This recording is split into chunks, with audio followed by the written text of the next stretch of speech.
जय महाकाली, हर हर महादेव। आप सबका स्वागत है गुरु कृपा काली बाड़ी दरबार। मैं माँ का एक छोटा सा सेवक आपका स्वागत करता हूँ।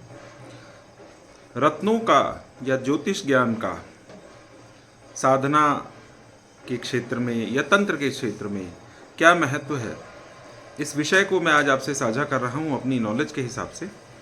आप सबसे निवेदन है, आप इस वीडियो को अच्छे से समझकर इसके छोटे छोटे जो विधान हैं उनको अगर आप समझ के करें तो डेफिनेटली आप साधना में आगे सही तरीके से अग्रसर हो सकते हैं और आपको उसका पूर्ण लाभ प्राप्त हो सकता है। यदि इस विधि इस माध्यम से आप चलिएगा तो आपको इसका निश्चित लाभ होना ही होना है। देखिए मित्रों, हम सभी इस बात को जानते हैं, कोई भी ज्योतिष ज्ञान या रत्नों का जो एक रत्नों का एक प्रभाव होता है, ज्योतिष का जिस तरह से प्रभाव होता है, इन चीज़ों को हम कभी भी अपने पूजा पाठ से अलग नहीं कर सकते, अपनी साधनाओं से अलग नहीं कर सकते हैं। आप इस बात को गांठ बांध लीजिए। जिस तरह से भक्ति महत्व रखती है, जिस तरह से आध्यात्म महत्व रखता है, इसी तरीके से ये जो ज्योतिष ज्ञान है ये भी इसी आध्यात्म और सनातन का ही एक बहुत बड़ा अभिन्न अंग है।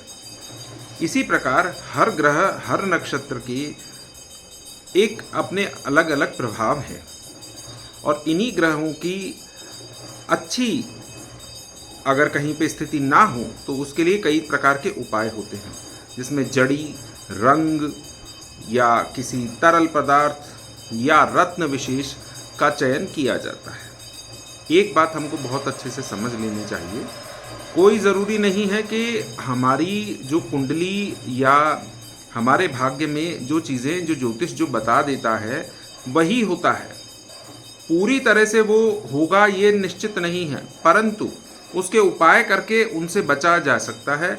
या अगर उसमें कहीं पे अगर ज्योतिष गणनांकों में यदि आपके भाग्य में कहीं पे अगर आपका अच्छा लिखा है तो वो कार्य आपका होना है, आपको बस उसके मार्ग पर उसके पथ पर चलना है। इसी प्रकार से साधनाओं में भी इस चीज़ का बहुत महत्व होता है। हम लोग एक अच्छे मन भाव से आध्यात्म में भक्ति भाव में जुड़ते हैं, ये बहुत अच्छी बात है, परंतु यदि आप इस मदद को लेके ज्योतिष की या ग्रह नक्षत्रों की स्थिति को अपनी जानकर यदि आप कोई कार्य करते हैं तो आपको हमेशा उसका उचित लाभ प्राप्त होगा। एक बार मैं ये नहीं कहता कि आप हर समय पंडितों को हाथ दिखाएं या अपनी कुंडली के साथ, आपको एक बार अच्छे तरीके से अपनी कुंडली का विश्लेषण अवश्य कराना चाहिए। ये मेरा पर्सनली मानना है, क्योंकि मैं भी इसी रास्ते पे चला हूँ। एक बार अपनी स्थिति समझ लीजिए कि कौन सा समय आपके लिए अच्छा है या कहाँ पे आपको किसी निवारण या किसी उपाय की आवश्यकता है ज्योतिष के माध्यम से। उसके अंतर्गत यदि आपको कोई भी उपाय करने की आवश्यकता है तो उसको आपको बिल्कुल करना चाहिए, साथ में भक्ति को अपने करते रहना चाहिए या अपनी सिद्धि साधनाओं को करते रहना चाहिए।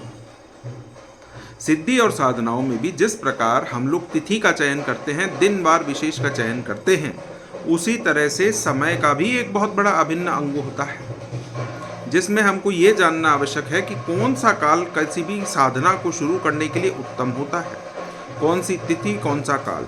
यदि इस माध्यम से आप अगर किसी भी उपाय को कीजिएगा तो आपको लाभ निश्चित है। इसी तरीके से कोई भी इंसान आगे बढ़ता है। ऐसा नहीं है कि आपको बहुत ज़्यादा इसमें डूब जाना, नहीं, आप ज्ञान को उतना समझिए जितने की आपको आवश्यकता है। मोटी मोटी मूल चीज़ों को समझ लेने में कोई हर्ज नहीं है। जान के अपनी स्थिति को फिर अगर अपन आगे बढ़ते हैं तो ये हमेशा उचित और लाभप्रद होता है, उसी का सभी ढंग से लाभ मिलता है। इस बात को विशेष रूप से ध्यान रखें। और मैं कोई इन चीज़ों से अलग नहीं हूँ, मैं भी ज्योतिष में विश्वास करता हूँ, इसीलिए मैंने भी कई 2 रत्न मैंने भी पहने हैं। ये नीलम है, ये पन्ना है, ये एक चांदी का चल्ला है, ये सोने, इसको मैं इस तरीके से पहनता हूँ। और भी कई उपाय हैं जो मैं करता हूँ और ये मुझे करने पसंद है, इसका प्रभाव भी मुझे मिला है। ज़रूरी नहीं है कि आप सभी लोग रत्न पहने, नहीं, अगर आवश्यकता नहीं है तो ऐसा कोई कार्य ना करें। और भी कई उपाय होते हैं, जड़ियों के माध्यम से भी उपाय होते हैं, रंगों के माध्यम से भी उपाय होते हैं। और जो लोग साधना में जाना आगे बढ़ना चाहते हैं उनको तो इस स्थिति को बहुत अच्छे से समझ के ही चलना चाहिए, तभी आपको उसका उचित लाभ होता है। आशा करता हूँ ये जानकारी आपको अच्छी लग रही होगी और आप लोग एक बार इस विषय में ज़रूर सोच के अपने आप को आगे बढ़ाएंगे।